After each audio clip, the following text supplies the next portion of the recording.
assim, disse-lhe a mulher: Senhor, vejo que és profeta. Nossos pais adoraram neste monte, e vós dizeis que é em Jerusalém o lugar onde se deve adorar.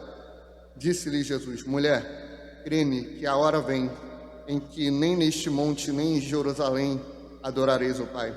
Vós adorais o que não sabeis, nós adoramos o que sabemos, porque a salvação vem dos judeus.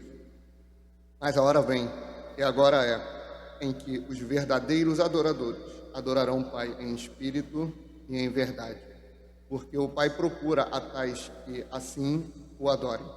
Deus é espírito, importa que os que o adorem em espírito e em verdade. Amém? Podem sentar em nome de Jesus.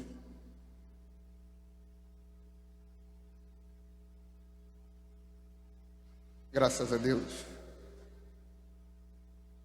Amados, nós estamos diante de um texto amplamente conhecido e dificilmente entendido. O texto que Jesus, o texto vai começar dizendo que era necessário que Jesus ele passasse por Samaria. Vocês me ouvem bem? Bem? Era necessário que ele passasse por Samaria. Por que João faz questão de frisar isso? Isso está lá no versículo 4, 5. Porque existia, e ele também vai mencionar, uma rixa entre os judeus e os samaritanos. Tanto que, naquele período de Jesus, os judeus que precisavam ir até Jerusalém, eles preferiam dar a volta, fazer um caminho que levava muito mais tempo, só para não ter que passar por meio dos samaritanos. Sabe aquela pessoa que teve problema contigo e ela não te suporta, e você está andando num lado da calçada e ela te avista e tu vê que ela atravessa só para não trombar contigo? Pois é algo nesse sentido, muito pior, porque ali a gente está falando de uma guerra étnica, de uma guerra e uma briga e uma rixa que não foi porque você deixou o som alto, não foi porque, sabe, você teve um desentendimento ali com os teus vizinhos, não. Ali era um problema que vinha desde lá de trás. Salomão foi o último rei de Israel como nação única. Foi o último rei que dominou sobre Israel, que governou sobre Israel, estando ela unificada. Quando ele vem a morrer, 1 Reis 11, Israel se divide. As 12 tribos se dividem em 2 reinos. O reino do norte com 10 tribos e o reino do sul com 2 tribos. A partir dali começa muitos e muitos problemas. E esses problemas vão se perdurar até chegar lá no primeiro livro dos Reis, no capítulo 16, aonde o texto vai dizer assim: E de Semer comprou o monte de Samaria por 2 talentos de prata, e edificou sobre o monte, e chamou o nome da cidade que edificou Samaria, do nome de Semer, dono do monte. Comprou-se o monte e fundou-se a cidade chamada Samaria. Só que o reino do norte passou a ter muitos e muitos e muitos atritos, muitos e muitos e muitos problemas.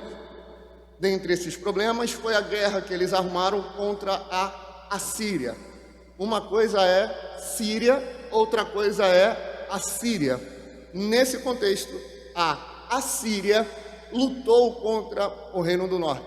Só que eles fizeram diferente do que boa parte dos povos, talvez até a maioria, fazia. Ao invés deles chegarem e levá-los como escravos, eles falaram: a gente vai se misturar no meio deles. Porque o que importa, eles entenderam. Alexandre o Grande, na Grécia, depois ele entendeu. Os Césares, Júlio César, Augusto César, eles todos entenderam isso posteriormente, que não é vantajoso você levá-los como escravos. O melhor é você mudar, você deturpar a identidade deles. E como eles faziam isso? Mexendo na cultura. Por que você acha que os comunistas, os socialistas, a esquerda de uma forma geral, quer dominar a cultura. Eles não se preocupam em dominar os quartéis, porque eles não querem dominar através da obrigação, através da imposição. Eles querem mudar a verdade, eles querem mudar a cultura, para, ao invés de te dominar de uma forma escravista, ele domina a tua mente. Vai dominar a tua forma de enxergar a vida. Foi isso que a Assíria fez com o Reino do Norte. Ao invés de levá-los como escravos, até levaram alguns, mas eles falaram: nós vamos colocar alguns dos nossos bem aqui, e esses que nós vamos colocar aqui, eles vão começar a mudar a forma deles pensarem. Eles vão começar a influenciar em como eles vão viver a vida deles. E pior, eles vão começar a influenciar como eles vão ter a sua espiritualidade. Se você estiver anotando, você anota o texto de 2 Reis 17 para você meditar nele em casa, que todas essas informações que eu estou falando estão ali. Mas eu vou ler o versículo 41 de 2 Reis 17, que fala assim: assim estas nações temiam ao Senhor e serviam as suas imagens de escultura, também seus filhos, os filhos de seus filhos, como fizeram seus pais. Assim fazem eles até o dia de hoje. Olha só o que ele está falando. Eles não tinham a preocupação de fazê-los parar de adorar a Deus. Eles faziam uma adição. Eles falavam basicamente assim: esse é Deus, mas esses que eu também tenho, também são deuses. E não é assim o ensinamento bíblico. O ensinamento bíblico é que há um único Deus, e todos os outros são ídolos, são criação da humanidade, são demônios. O apóstolo Paulo vai falar isso lá na carta de Coríntios. A missão deles era mexer no intelecto, mexer na mente, mexer na cultura, para que dessa forma o povo não servisse apenas a Deus, mas servisse a Deus e a outros deuses. O objetivo de Satanás, o objetivo do inimigo das nossas almas, o objetivo do anticristo, o objetivo da oposição em relação ao reino de Deus, não é nos fazer simplesmente não servir a Deus, mas é nos fazer servir a Deus e a outros deuses. É corromper o que é um culto a Deus de verdade. É corromper a verdade que a Bíblia estabelece sobre Deus. Não é apagá-lo. Aquela ideia que tinha lá em Atos dos Apóstolos, aonde eles queriam exterminar a igreja, aí Tertuliano, que foi um dos discípulos dos apóstolos, veio depois do período apostólico, depois dos primeiros 100 anos ali, ele falava o seguinte: eles matam um cristão. Quando eles matam um cristão, surge um mártir, e aquele sangue cai na terra e faz nascer mais cristãos. Eles estavam entendendo que conforme eles matavam um, surgia 2. Eles matavam 2, surgia 4. Matavam 4, surgiam 8. Por quê? O poder do testemunho de alguém que está disposto a entregar a vida por uma causa atestava que aquela causa era verdadeira. E aqueles que ouviam aquela mensagem e depois viam pessoas apostando a vida, cristãos morrendo literalmente, eles se convertiam ao cristianismo. Só que eles mesmos perceberam isso, e no que eles percebem isso, Constantino, ele tem a brilhante ideia: eu não vou destruí-los. O que é que eu vou fazer? Eu vou me juntar a eles. Eu vou pegar as entidades romanas e eu vou juntar com o cristianismo. E assim nasce o catolicismo romano. Você percebe que essa estratégia, desde lá de trás, não necessariamente vamos destruir a ideia deles, mas vamos modificá-la um pouco. É por isso, amados irmãos, que nós temos que ser intolerantes a tudo que chega até nós, que é diferente do que a Bíblia estabelece sobre o que é Deus, sobre quem Deus é, sobre o que Deus faz. Não podemos aceitar imitações.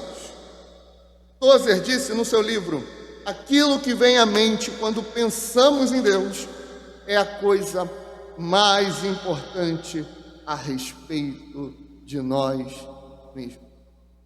Tudo que nós pensamos sobre o que Deus é, sobre a essência de Deus, sobre a Trindade, sobre a onipotência, onipresença, onisciência de Deus, sobre a sua soberania, tudo isso é o mais importante ao meu e ao teu respeito. É mais importante do que a escolha de roupa pela manhã para vir ao culto, do que a maquiagem para vir à igreja. É mais importante do que os equipamentos que aqui estão. É mais importante do que o alimento que tu come de manhã, no almoço, no jantar. O que importa na nossa vida é como nós enxergamos a pessoa de Deus. Aqueles que enxergarem Deus como o Papai Noel vão fazer o quê? Só vão procurá-lo quando precisarem de algo. Papai Noel só é lembrado pelos presentes. Ele não é lembrado pela sua bondade. Ele não é lembrado pela sua beneficência. Alguns olham para Deus e olham para Ele como Papai Noel. Estou enfermo, vou buscá-lo. Preciso de uma ajuda financeira, eu vou buscá-lo. E assim vão fazendo. O que mais importa na nossa vida é como nós enxergamos Deus. E Tozer, ele continua dizendo: a igreja abandonou sua antiga reverência à ideia de Deus e a substituiu por algo tão baixo e ignóbil que se tornou completamente indigna de pensadores devotos. Não foi algo proposital, mas ocorreu de forma gradual e imperceptível. E a falta de percepção em si torna a situação ainda mais trágica. O que ele está dizendo é o seguinte: a igreja ela mudou a sua forma de atuar. Enquanto antigamente você tinha uma devoção, um interesse pelo culto, um interesse pela oração, um interesse pelo evangelismo, um interesse pelo ensino bíblico, hoje o interesse mudou. Só que não mudou de uma hora para outra. Não mudou da água para o vinho. Foi uma mudança gradativa que aos nossos olhos se torna imperceptível. Por exemplo, o Pedro hoje você tem 12 anos, né? Eu esqueço, eu erro até a minha idade, né? Eu não vou, a dela então, é quanto mesmo? 20, né? Lembrei. O Pedro tem 12 anos. Se alguém que deixou de vê-lo por um ano, há um ano atrás viu o Pedro, e torna a ver agora, vai achar que ele cresceu muito. Para a gente não. A gente convive diariamente, para a gente é imperceptível. A gente passa a reparar que uma criança cresceu, que eu engordei, quando vê as fotos antes do casamento. A gente passa a perceber que um ano ele mudou quando vê as fotos de um ano atrás. Ou que a gente mesmo mudou quando a gente vê fotos de 6 meses, 12 meses, 18 meses atrás. Mas para o dia a dia se torna imperceptível. A gente não consegue ter essa noção que teve uma mudança. A igreja foi a mesma coisa. Isso não foi escrito esse mês, esse ano, ano passado, foi escrito há muitos anos atrás. E ele já dizia que toda essa mudança por qual a igreja tem passado, que Spurgeon falou lá atrás, eles vão tirar os pastores do púlpito e vão colocar os palhaços. Isso é lá no século 17 e 18. Eles vão começar a corromper o púlpito. Eles vão vir com a sua voz mansa, a sua voz de ovelha. Se você viu, se você desejou, é porque Deus vai te dar. Não é o que um pregador tem falado nos últimos dias? Isso não é bíblico, isso não é Bíblia. Jesus não morreu na cruz para que a gente alcançasse algo aqui na terra. Ele morreu na cruz para que a gente fosse reconectado com o Pai. Ele morreu na cruz para que a gente fosse religado a Ele. Mas a igreja foi deturpando, foi mudando de forma imperceptível, para que hoje se aceite a rosa, para que hoje se aceite uma forma de vida completamente ímpia, para que hoje se aceite, sabe, uma nova teologia, para que hoje se aceite uma nova ideia. Não era assim. Tem um monte de pseudo-teólogo querendo inventar a roda, porque a revelação agora é essa. Porque agora eu descobri que Noé, ele teve relação íntima com seu filho, e não sei o quê, e vão inventando a roda, trazendo revelação nova. Não, a Bíblia diz o que ela quer dizer a respeito de Deus, e ponto. Não podemos ceder a essas mudanças, não podemos entrar num ativismo político, não podemos entrar no ativismo de querer alcançar por alcançar, de querer chamar atenção por chamar atenção, de querer crescer a qualquer custa. Não é assim que o reino funciona. E ele vai continuar dizendo: tal perda de conceito de majestade ocorre justamente no momento em que as forças religiosas alcançam vitórias dramáticas e as igrejas prosperam mais do que em qualquer outro período dos últimos séculos. Contudo, o mais alarmante é que enquanto nossos ganhos são em sua maior parte externos, as perdas são internas. E como a própria qualidade de nossa religião é afetada pelas condições internas, pode ser que estes supostos ganhos se resumam apenas a perdas um tanto mais difíceis de perceber. A igreja, ela avançou muito materialmente e estruturalmente, mas ela perdeu muito em essência. Enquanto os templos aumentam, as orações diminuem. Enquanto a atividade nas redes sociais se tornam notórias, a Bíblia, ela vai se perdendo. Porque a preocupação é com o que está fora. Jesus fala: olha, vocês fariseus se preocupam em limpar o exterior do copo e do prato, mas o interior está sujo. Vocês são sepulcros caiados. Sepulcro caiado é tipo um jazigo, aquela coisa bonita por fora, mas no fim é a mesma coisa que tem dentro daquele túmulo bonito, o caiado, daquele jazigo maravilhoso e daquele que está ali na terra, no chão batido. No fim é a mesma coisa que tem dentro, é morte. Fariseus, vocês são assim. É um grande conflito, grandes estruturas e pequenas espiritualidades. Isso se dá como consequência de falta de cristãos maduros, falta de cristão cheio do poder de Deus. Isso é a mistura. Deus e deuses. Eles temem ao Senhor e temem a outros deuses também.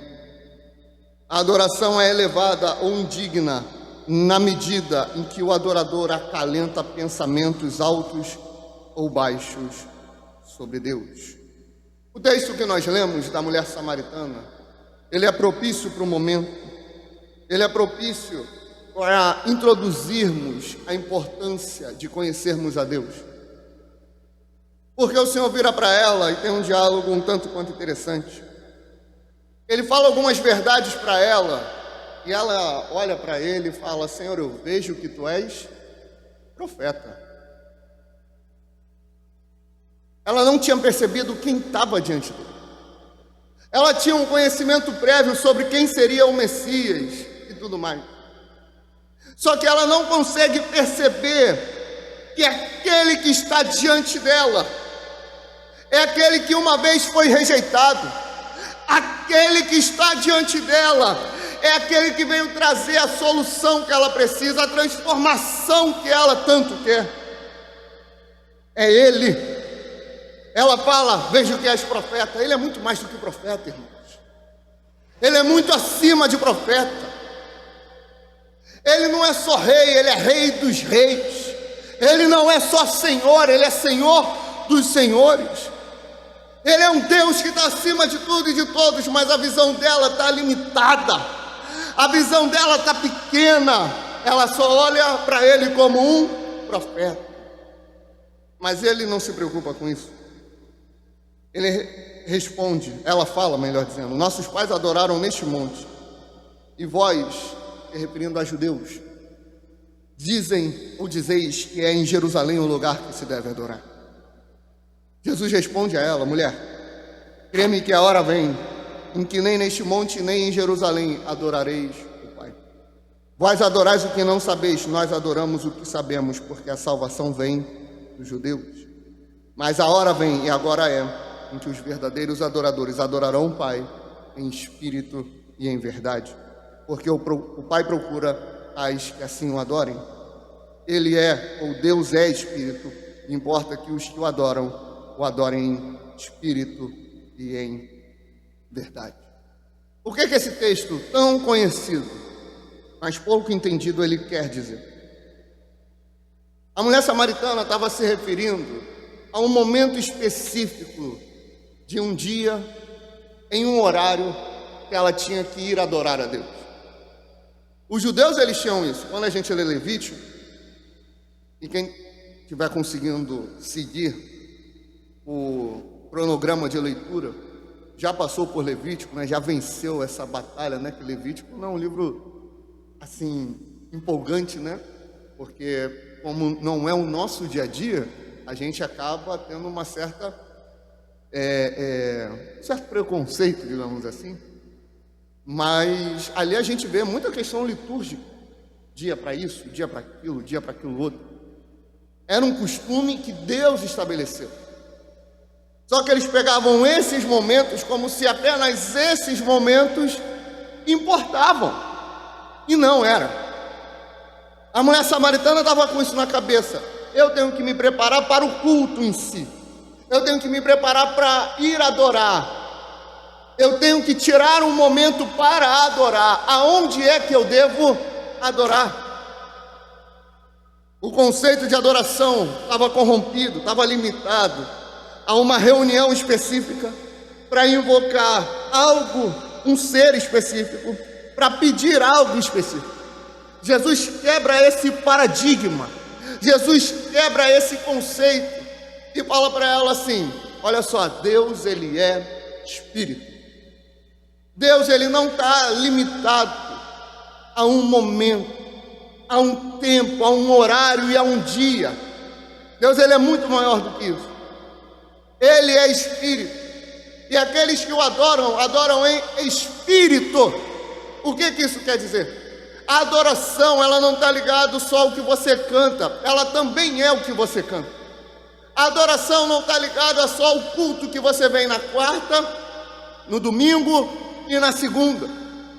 A adoração também é o que você faz no domingo de manhã, na congregação, também é o que você faz na segunda, na reunião de oração, também é o que você faz no culto da quarta-feira.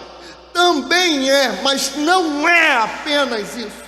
A adoração não é quando tu abre o Spotify, o YouTube e coloca um louvor ali e fica cantando. Isso também é adoração, mas não é apenas isso. A adoração deles era parcial, a adoração deles era limitada. Jesus veio restaurar a adoração por inteiro, a adoração completa que estava escassa, que estava parada.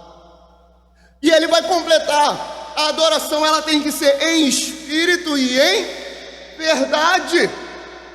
Porque a adoração é para um ser só, é para um Deus só. Ela não é dividida, mulher samaritana. Você aprendeu lá atrás, os teus antecessores, aqueles que te deram a vida lá atrás da tua linhagem, eles temiam ao Senhor e a outros senhores. Eles temiam a Deus e a outros deuses. Mas não é assim. Não é dessa forma. Nós temos que adorar da forma que é ensinado pelos apóstolos e pelos profetas. É a forma como a Bíblia estabelece.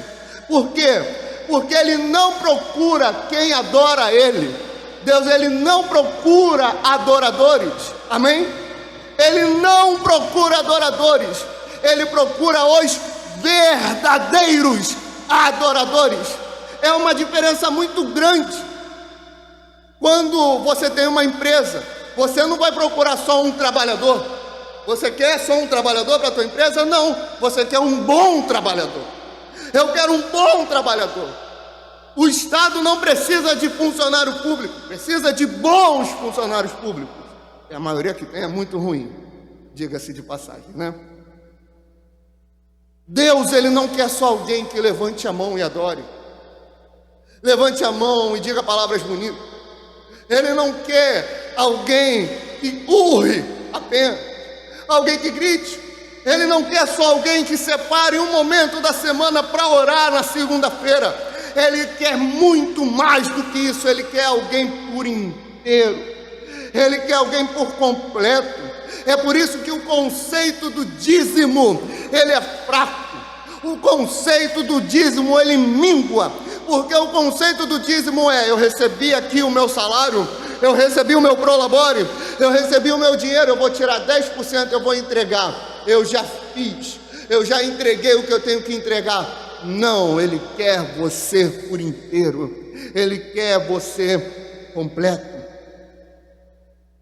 Paulo, ele está passando em Atos 17, 23, e ele viu os santuários que ele estava, e ele achou um altar em que estava escrito: ao Deus desconhecido. Eles ouviram falar de um Deus que abriu o mar. Eles ouviram falar de um Deus que mandou fogo. Só que eles não se renderam a esse Deus. O que Paulo faz? Isso daqui está errado. Deus, Ele não quer só um altarzinho ali no canto para ser adorado. Quebra tudo e começa a ensinar quem é Jesus e a ressurreição e como Ele venceu a morte. Deus, Ele não tolera mentira, muito menos mentiras a respeito dEle. Jeremias 9,3: e encurva a língua, como se fosse o seu arco para a mentira.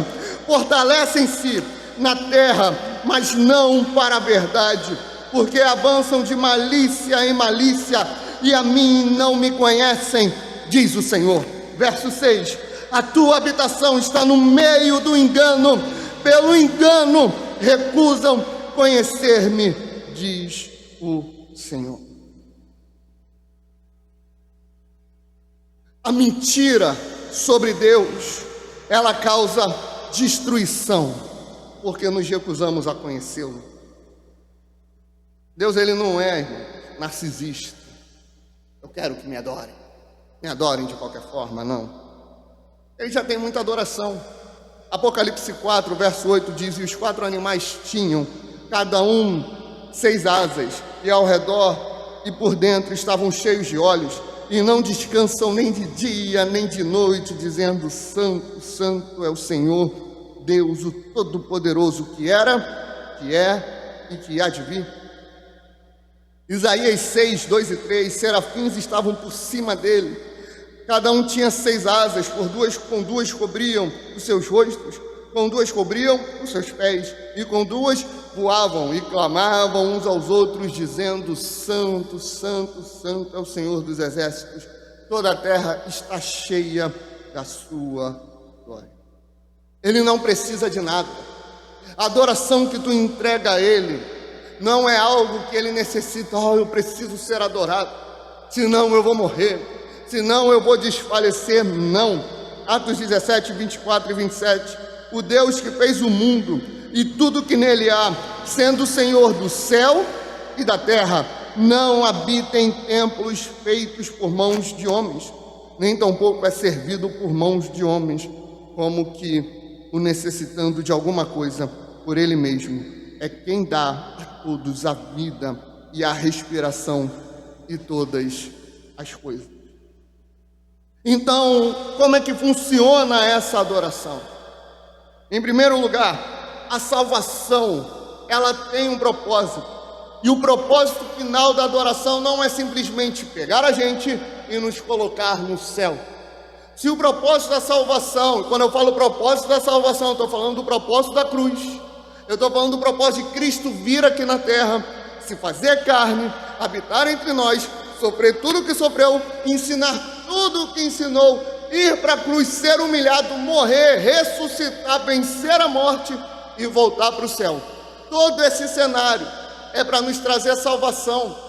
Se fosse só para nos colocar no céu, irmãos, aceita Jesus, depois o que acontece? Morre e está lá. Mas não é isso. A salvação é muito maior do que isso. Efésios 1, 5 e 6. E nos predestinou para filhos de adoção por Jesus Cristo, para si mesmo, segundo o beneplácito de sua vontade, para o louvor de sua glória, pelo qual nos fez agradáveis a si no amado. Ele nos salvou para o louvor da sua glória. Ele nos salvou para nos transformar em verdadeiros adoradores aqui e agora. Lucas 1, 73 a 75.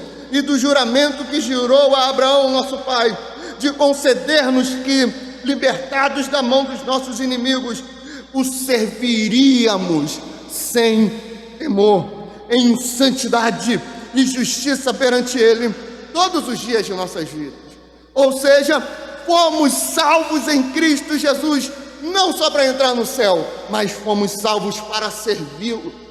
Nós fomos libertos do pecado, da condenação eterna, para que a gente hoje possa adorá-lo, para que a gente hoje possa louvá-lo, para que a gente hoje possa bendizê-lo. Mas o que é adoração? Adoração, a palavra, o termo, no Novo Testamento, vem de um termo grego chamado proskuneo, ou proskunel, que significa beijar a mão de alguém em sinal de reverência, ajoelhar-se ou prostrar-se em homenagem e reverência a seres em posição superior. Quando Jesus fala para aquela mulher, olha, convém que seja assim, que o verdadeiro adorador adore em espírito e em verdade. Jesus, ele está restaurando a adoração de forma completa. A adoração que a gente precisa entender, que a igreja precisa entender, que todo o povo de Deus precisa entender. A adoração não é um momento, a adoração é um estilo de vida. A adoração é como nós levamos a nossa vida. A adoração é ter os nossos pensamentos em Cristo todo dia, toda hora. A adoração é o que Paulo fala, Cristo em nós, a esperança da glória. A adoração é pensar no Maranata, na volta de Jesus. A adoração é desejar que Ele volte. A adoração é desejar ver o céu se abrindo. A adoração é estender a mão para o teu irmão. A adoração é ser um bom patrão. A adoração é levar esse evangelho adiante. A adoração é servi-lo com integridade, hoje, amanhã e sempre, sempre e sempre. O verdadeiro adorador concentra a sua devoção, a sua dependência, a sua reverência e o seu louvor apenas em Deus. O adorador não serve ao pecado, não serve aos demônios, não serve a outros deuses, não serve a outras entidades, serve apenas a Ele, porque Ele é o único e verdadeiro Deus. E se Ele é verdadeiro, Ele procura adoradores verdadeiros. Ele não quer os falsos. Ele não quer alguém que divide a glória dele. Isaías 42:8.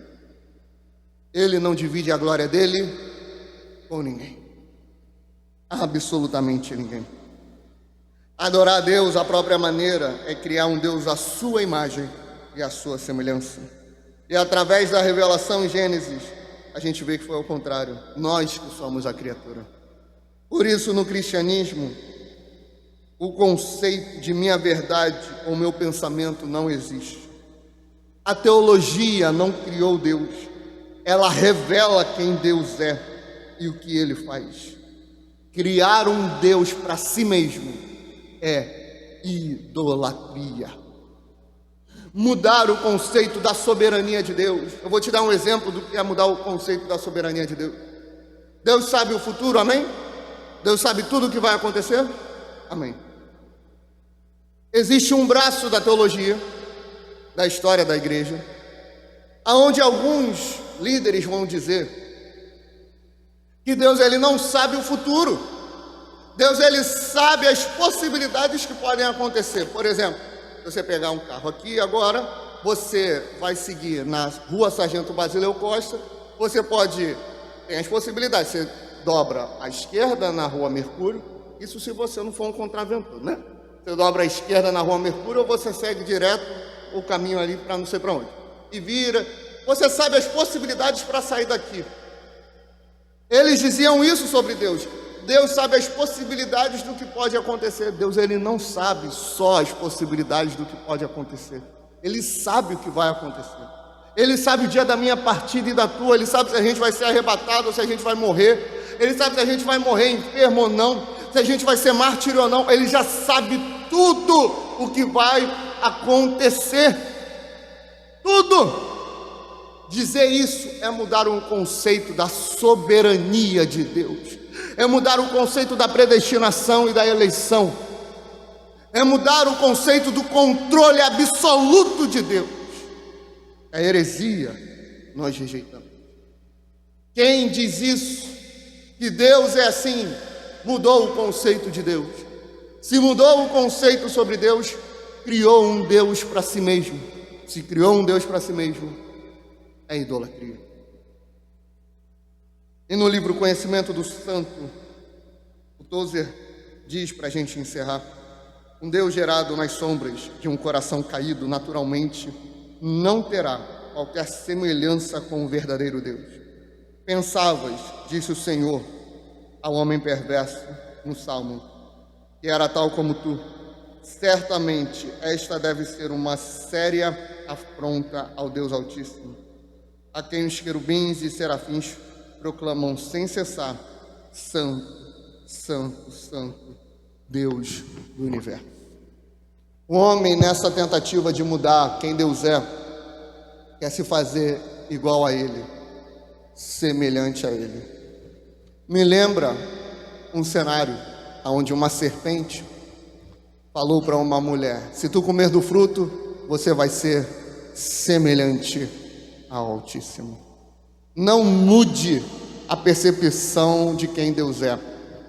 A internet vai tentar, falsos profetas vão tentar, a TV vai tentar, a cultura de uma forma geral vai tentar.